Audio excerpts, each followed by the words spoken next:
दोस्तों नमस्कार। स्वागत है आपका GS with Amit sir platform में।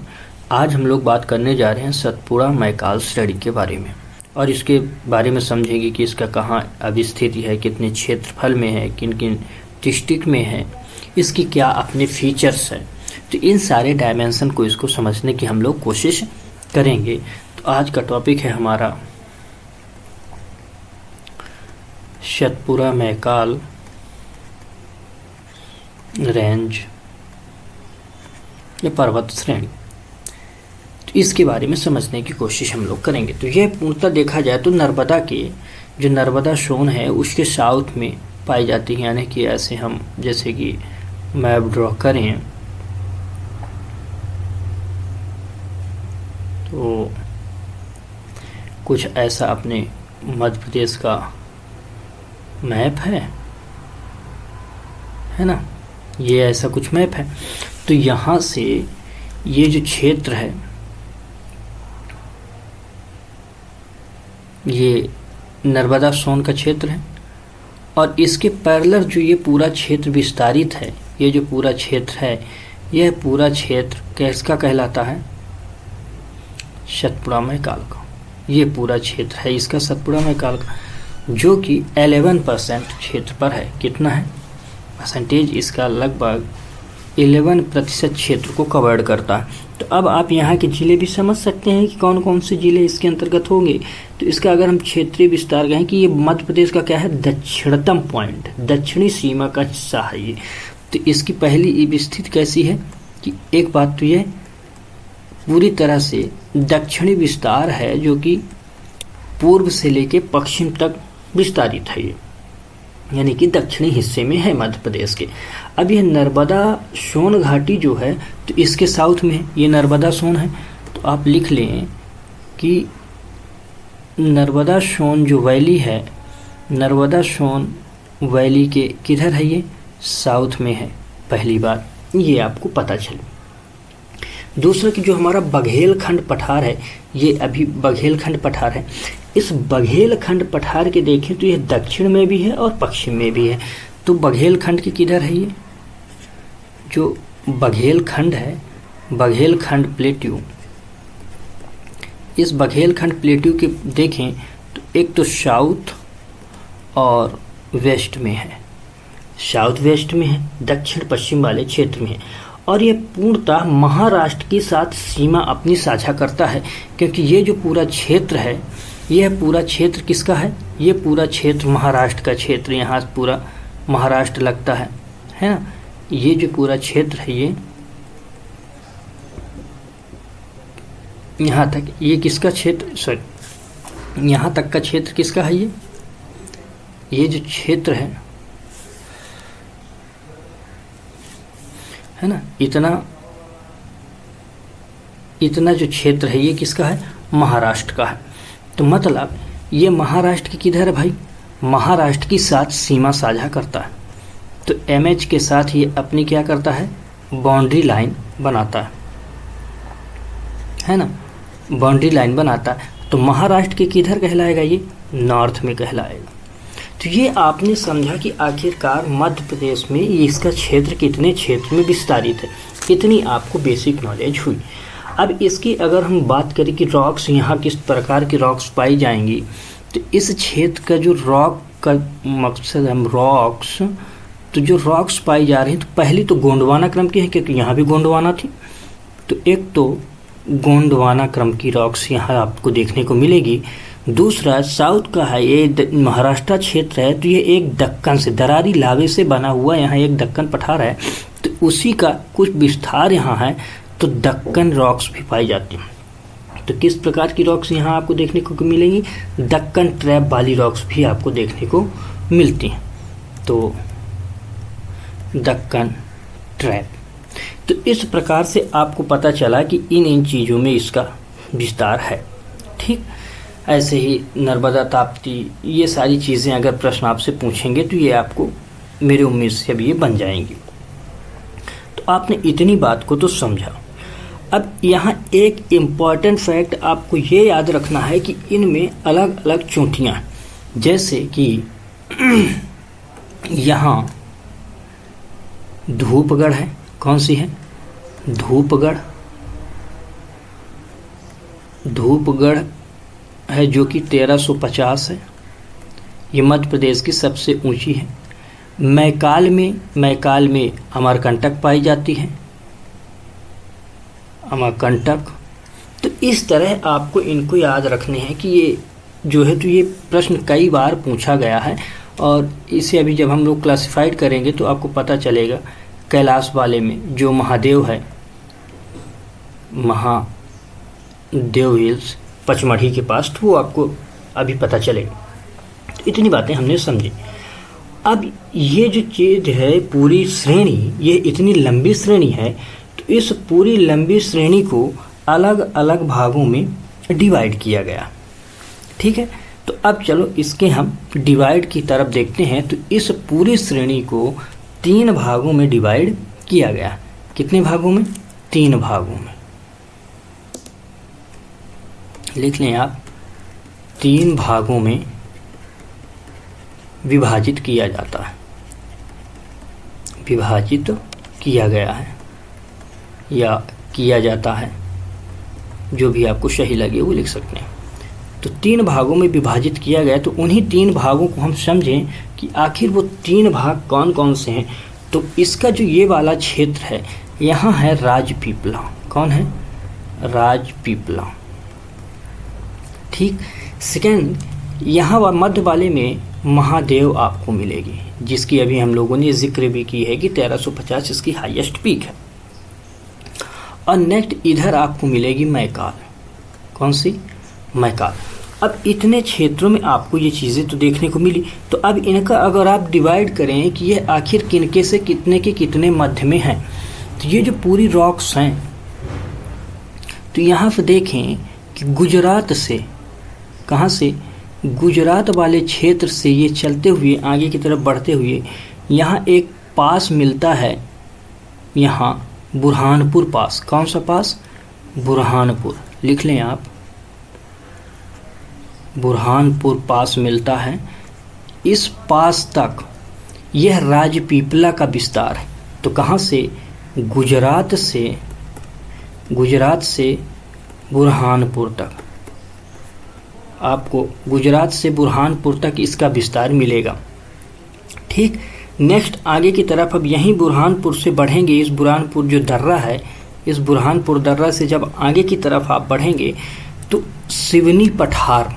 कौन सा? यहाँ से आगे की तरफ ऐसे बढ़ते आइए आप, तो सिवनी पठार आपको मिलेगा। इस सिवनी पठार तक इतने के मध्य में, तो यहाँ से जो ये आगे की तरफ बढ़ेगी तो इस सिवनी पठार तक वाले क्षेत्र में, ये सिवनी पठार वाले क्षेत्र तक मध्य भाग पाया जाएगा। तो कहाँ? ये मध्य पाई गई। इसी को हम महादेव बोलते हैं। ठीक। या मध्य सतपुड़ा, तो अलग अलग नाम भी लिख सकते हैं। राजपीपला यानी कि पश्चिम सतपुड़ा, ये भी याद रखिए कि पश्चिमी सतपुड़ा, और यह जो सतपुड़ा है यह मध्य सतपुड़ा। ठीक, मध्य सतपुड़ा। अब यहाँ से सिवनी से आगे की तरफ आप बढ़ोगे, यानी कि अब यहाँ से आप आगे की तरफ बढ़ेंगे, तो यहाँ जो आगे की तरफ आप बढ़ रहे हैं, तो यहाँ से लेके छत्तीसगढ़ तक, छत्तीसगढ़ क्षेत्र में पाई जाती है ये पूरी मैकाल रेंज पाई जाती है। तो आपको पता चला कि 3 भागों में इनको कैसे डिवाइड किया गया। ठीक। तो आपने समझा इतनी बातें कि 3 भागों में हमने इनको डिवाइड करके देखा। अब एक एक करके देखते हैं कि वेस्टर्न वाले को, फिर ऐसे एक एक करके आगे की तरफ हम लोग बढ़ते हुए चलेंगे। तो जैसा कि हमारा पहला क्या है, पहला हम समझने की कोशिश करेंगे अपने वेस्ट वाले पार्ट को। तो वेस्ट से हम लोग शुरू करते हैं। तो वेस्ट सतपुड़ा, पश्चिमी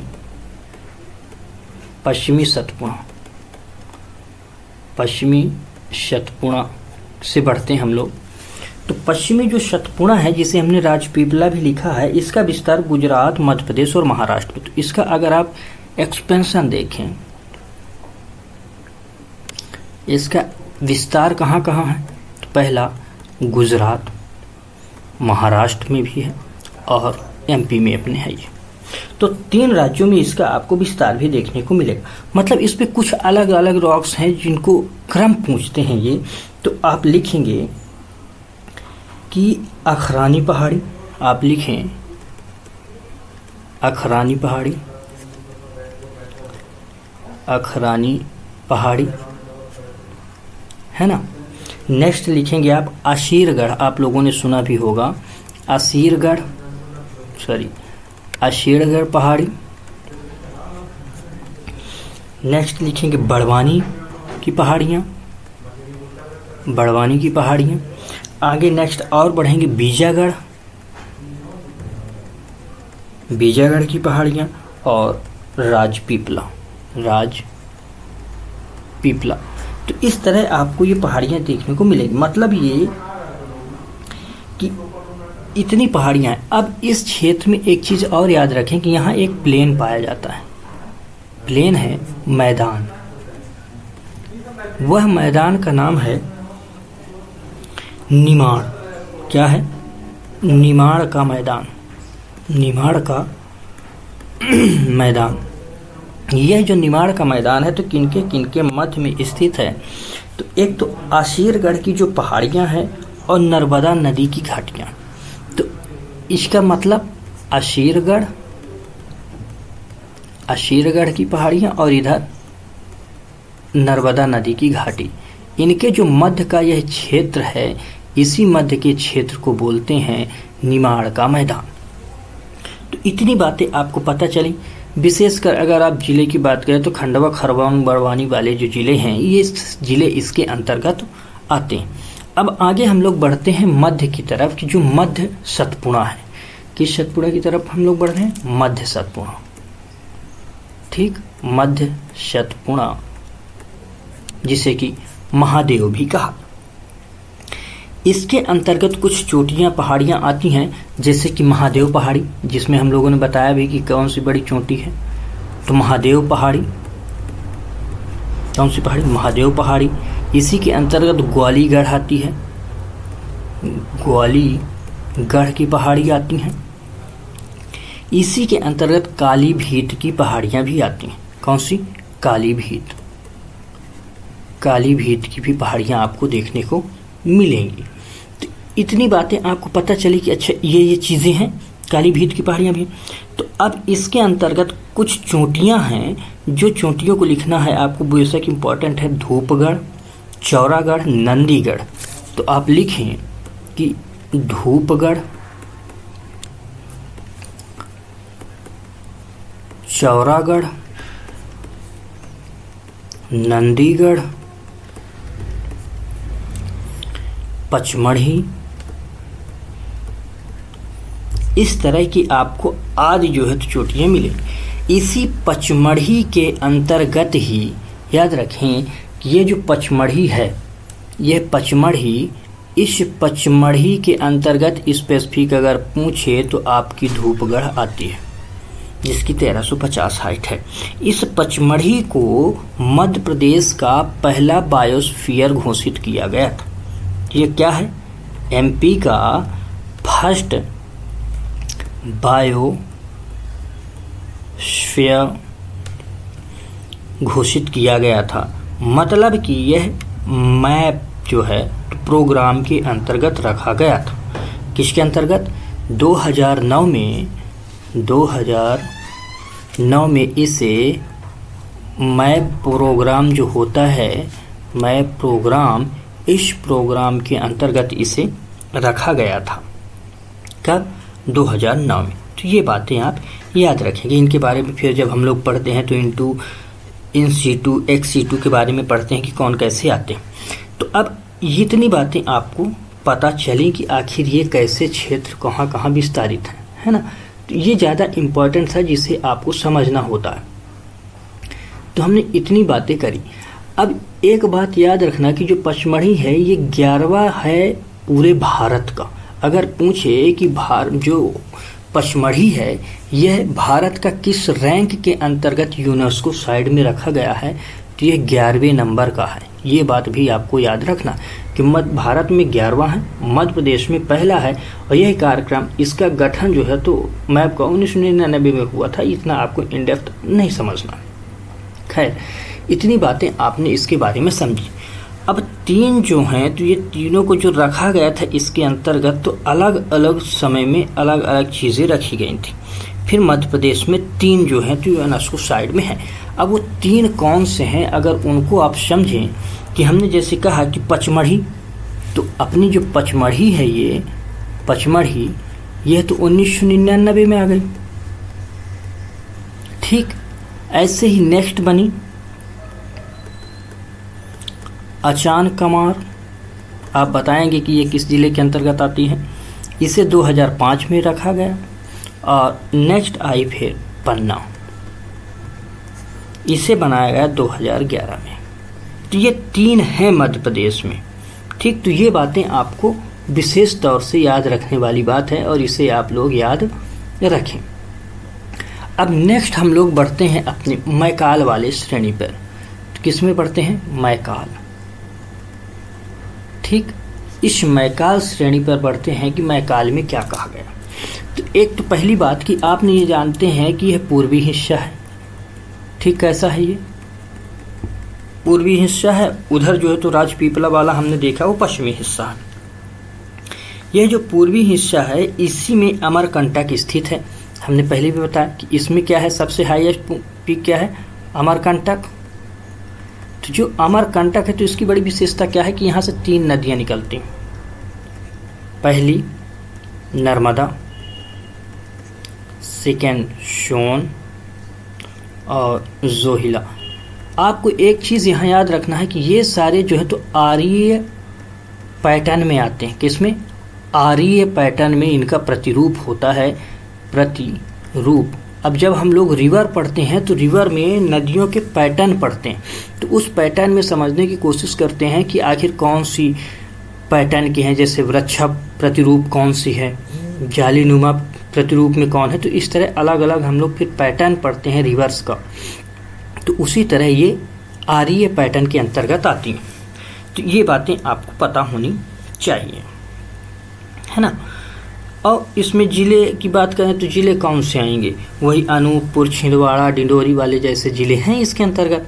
तो ये बातें आपको पता होनी चाहिए। इसमें अगर आप नदी की बात करें इस पूरे क्षेत्र में कि नदी कौन कौन सी हैं, तो एक तो ताप्ती नदी भी है, वैनगंगा नदी भी आपको पाई जाती है।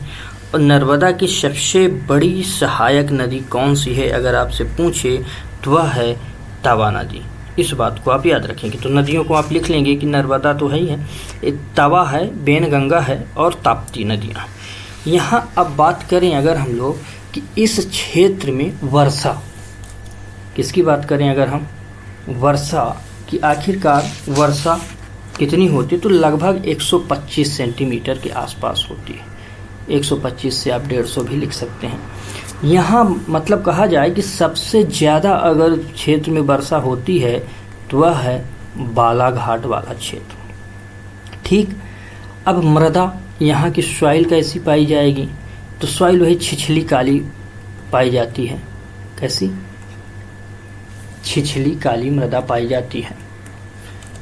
लिखें आप, छिछली काली मृदा।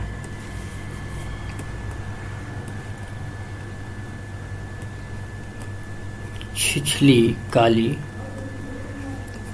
काली मृदा, साथ ही साथ लैटेराइट मृदा भी पाई जाती है। अब ये लैटरीकरण के आधार पर बनती है। जब सॉइल पढ़ेंगे तब हम लोग वहाँ इनके बारे में अच्छे से समझने की कोशिश करेंगे।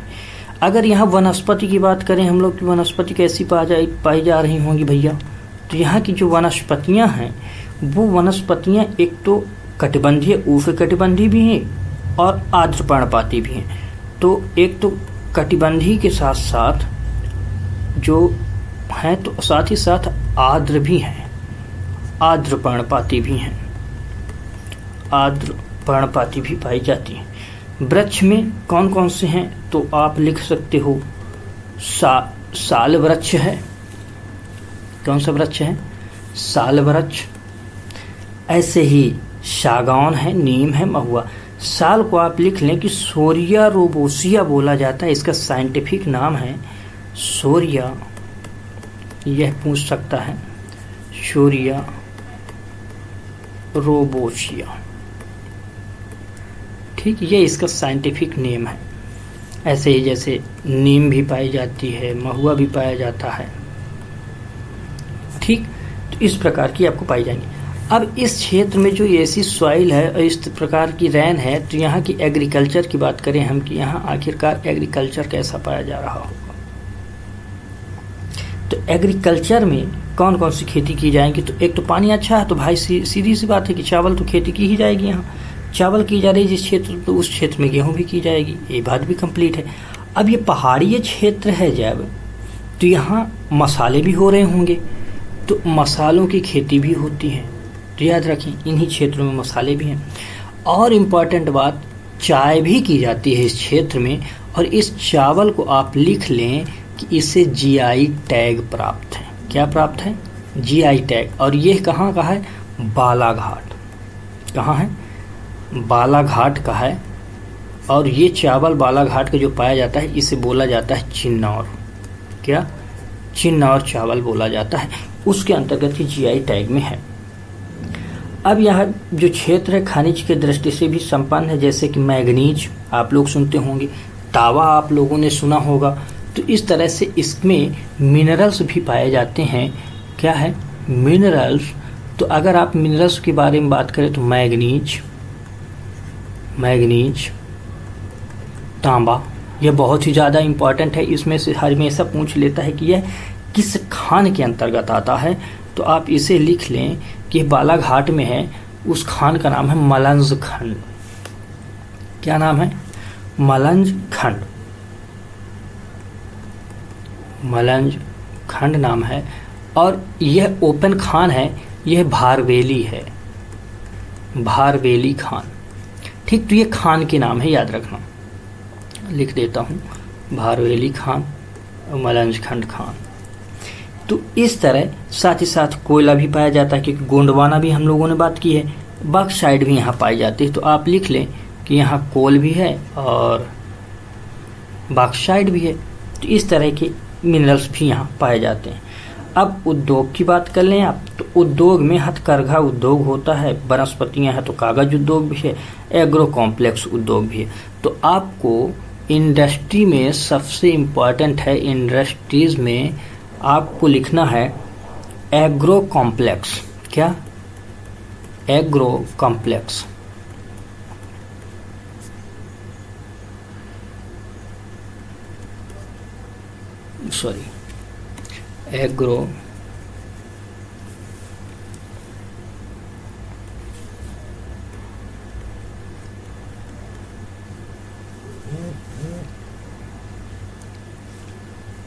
एग्रो कॉम्प्लेक्स यह रखा गया था। ये है कहाँ? छिंदवाड़ा में। ठीक है, छिंदवाड़ा में पाया जाता। ठीक है, तो इतनी बातें आपको समझ आनी चाहिए, है ना, कि इतनी चीज़ें हैं। अब पर्यटन की बात करें कि भाई ये पर्यटन है कोई कि नहीं, तो पर्यटन में यहाँ कान्हा नेशनल पार्क है। Kanha national park. अब आपको बताना है कि कान्हा नेशनल पार्क किस जिले के अंतर्गत आता है। तो आज की क्लास को हम लोग यहीं तक रखते हैं, नेक्स्ट क्लास में फिर जल्द मिलते हैं। तो आप लोग ये अपनी कमेंट ज़रूर बताएं कि आपको ये क्लासेस कैसी लगती हैं। और हमारी जो क्लासेस हैं वो प्री के अकॉर्डिंग चल रही हैं। हम लोग प्री के अकॉर्डिंग अध्ययन कर रहे हैं, मेंस के अकॉर्डिंग नहीं। इसलिए आप लोग अपनी राय ज़रूर बताएं और क्या इसमें बेहतर किया जा सकता है ये भी बताएं। और इस क्लास को शेयर करें दोस्तों के साथ और कमेंट करें। साथ ही साथ आप सब्सक्राइब भी करें। तब तक के लिए धन्यवाद। आप लोग पढ़ते रहें, बढ़ते रहें। जय हिंद।